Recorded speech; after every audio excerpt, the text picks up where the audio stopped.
Il s'appelait Juste Majoua Tanjok, âgé de 25 ans. Il est mort en détention dans les geôles de la brigade de gendarmerie de Pouma ce mardi. Tous seraient partis d'une deuxième convocation adressée au défunt suite à un différend avec sa concubine.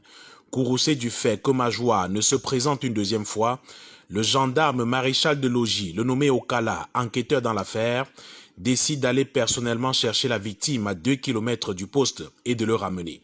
Il est 14 h ce mardi.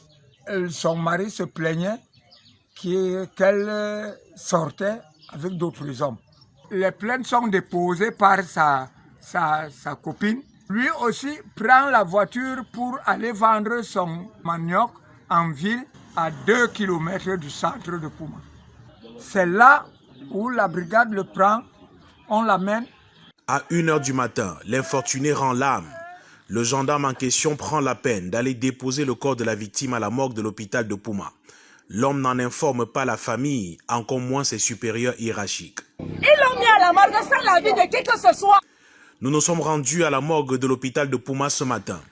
Le directeur de la formation sanitaire se refuse à toute déclaration sur la question. Mais selon certains témoignages, le défunt a été torturé, frappé à coups de matraque et autres jusqu'à ce que mort s'en suive. Quel malaise qui coule le sang avec les blessures partout. Il est tabassé, il y a des cicatrices par tout le corps. Le sang coulait même partout. J'ai même filmé ce sang. Ici, à l'esplanade de la brigade, la famille, sous le choc, revendique encore le corps de leur fils placé à la morgue.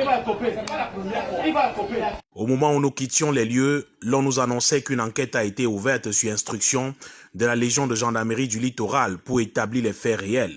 Le présumé coupable est gardé à la compagnie de gendarmerie d'EDA.